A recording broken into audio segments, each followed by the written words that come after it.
Hello, everyone. This is Independent Conservative. Thank you all for joining me once again.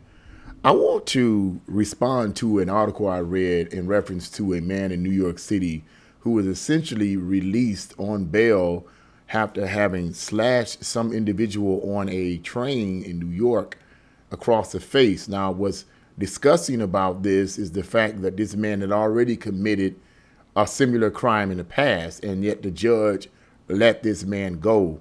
You know, just let him walk the streets, okay? This is becoming a pattern with a lot of these judges, and it's ridiculous. Here's a picture of the man, if you can see it. He got his eyes closed. He looks like a fool. I don't know what he's doing. But anyway, I'm going to read you a decent portion of this article, and then I'm going to get right into the discussion at hand. A judge in New York City released a career criminal accused of a random knife attack, only for the man to be arrested and connected in connection with another transit slashing a month later. Police arrested 32-year-old Dimitri Marshall several hours after he sliced a 27-year-old man across the face without provocation near the East Broadway train station. The New York Post reported the attack occurred after Marshall was arrested for slashing another stranger while on a Bronx train. The latest victim, who chose only to be identified by his first name, Fernando, told the outlet he needed 7 stitches for wounds across his mouth and nose. He also lamented that the seasoned perp could have taken his life, according to the report. This is just really bad. It's wrong what the city of New York did, said Fernando, who is from Ecuador.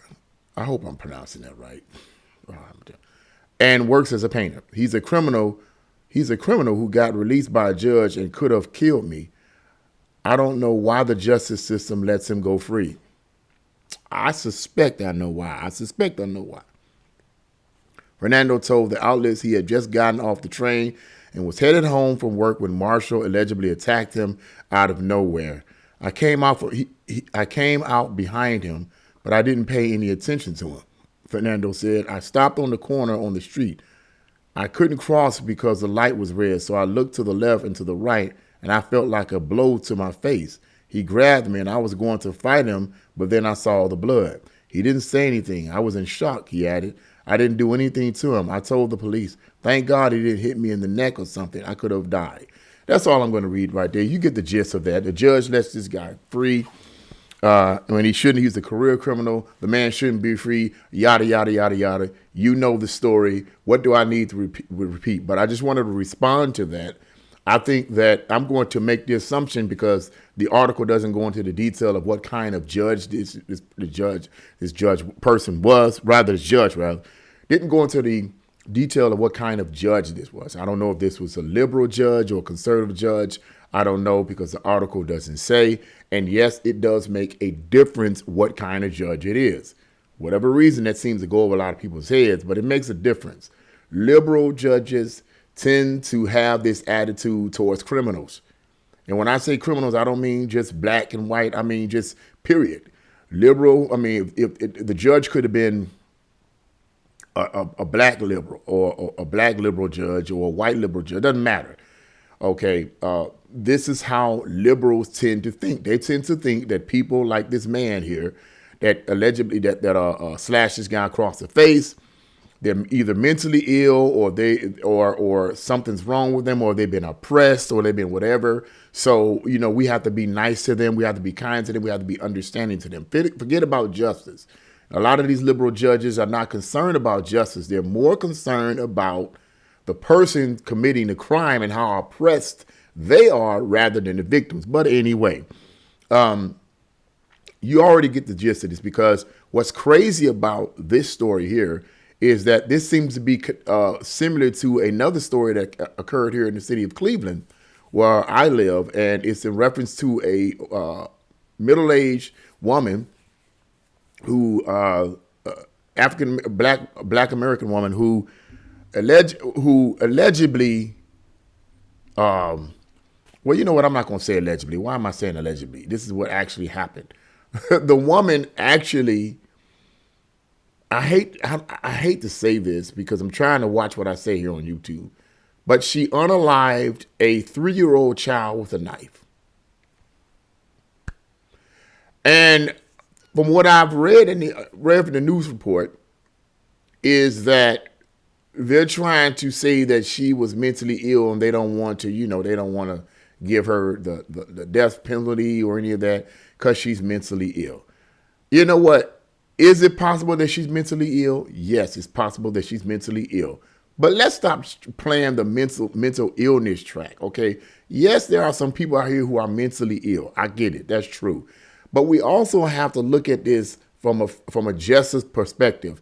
If every time someone goes off and injures someone else or unalives someone else, do we have to keep screaming and hollering the mental illness mantra? Is that always the case? I'll take myself as an example. Say, for instance, I'm mad at someone, I'm angry at someone, and I decide to unalive that person, okay? And I get caught for it.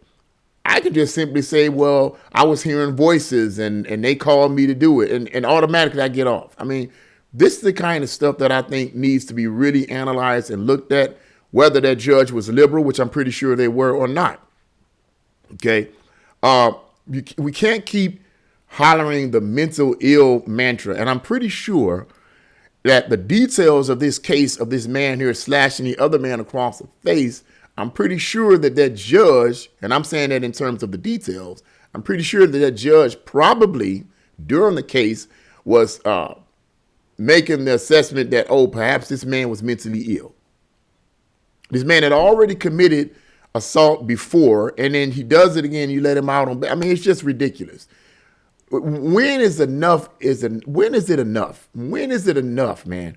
When is it enough? Are we going to stop voting for these politicians? Let's just keep it 100 that don't care about law and order. When is enough is enough? This is ridiculous. And as I said, we can't keep screaming about mental illness, even though that is a real issue. Mental illness is a real issue. That shouldn't be an excuse every time somebody goes off and wants to take somebody else's life. What about that woman in Ukraine, right? When the guy gets up behind her on a train, you can't go anywhere now and be safe. He gets up behind her on a train and he unalives her by putting the knife to her, neck, and unalives her. And then they played the recording and he was saying that, I'm glad I got that white bee. I'm glad I got that white bee. Okay, my question is this. If he was mentally ill, he couldn't have been too mentally messed up because he knew what he was doing when he made the statement, I got that white bee. I got that white bee. That don't sound like mental illness to me, but that is the accusation. I forget who it was, one of the politicians, a Democrat, of course, yipped and yapped and played down what this man had done to the Ukrainian woman by saying, and I forget his name. I think it was Cory Booker, I think is what it was. A liberal, It's. I try to be fair, man. But this is the world. This is what they believe. This is literally what these liberal politicians and talking heads really believe. I'm not making this is what they believe.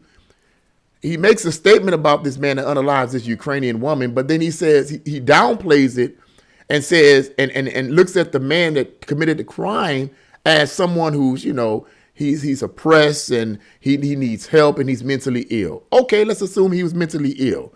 Do we keep playing that same mantra over and over and over again when someone commits a horrible crime? Mental illness? That has to stop, man. When is it going to be a point where people have to take responsibility for what they do? In my personal opinion, I'm going to give you my personal opinion. I'm going to wrap it up. I do believe a vast majority of these crimes that are being committed are based on mental illness, but I could go into the details of what's causing this mental illness today because it was never that way many, many decades ago. Now all of a sudden everybody's mentally ill, but I digress. I'm pretty sure there's a significant number of these people that are committing these horrible acts of unaliving people are mentally ill. I get it. I agree with that. And there needs to be something done about that. Okay. But at the same time, I also believe that a vast majority of the people that commit these kind of crimes are not mentally ill. They just have been radicalized. They're angry. They're mad. They've been enraged by liberal outlets. Something they're watching on YouTube. Something they're watching on Facebook or whatever. They done got a hold of some kind of online site that has enraged them to the point where they're willing to unalive an innocent person. I believe a decent number of these people have that mindset. They've been radicalized. I'm not saying all of them, but I'm saying a decent number of these people have been radicalized.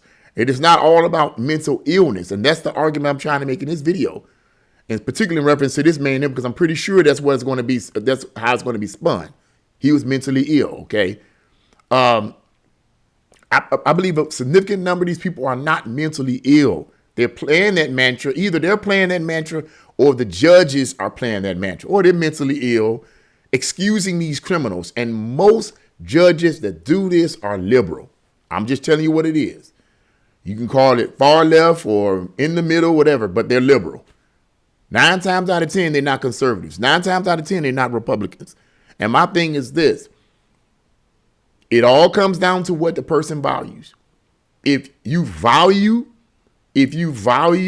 life, if you value law and order, you'll vote for people that believe in law and order, whether they be Republican or Democrat, because there are some Democrats that do believe in law and order, at least to a large extent. But if you don't value law and order, and if you have a mindset that all these criminals are doing the things that they're doing, and these people are doing the things they're doing because they're oppressed and someone's hurting them and they're not responsible for their own actions, these people, you're going to vote for people you're going to vote for politicians and judges and whoever that hold that same worldview. And we're going to have the same situations over and over and over and over again. We're going to have situations like this man here. We're going to have situations like in my own city, in the city of Cleveland. That's the situation we want to have.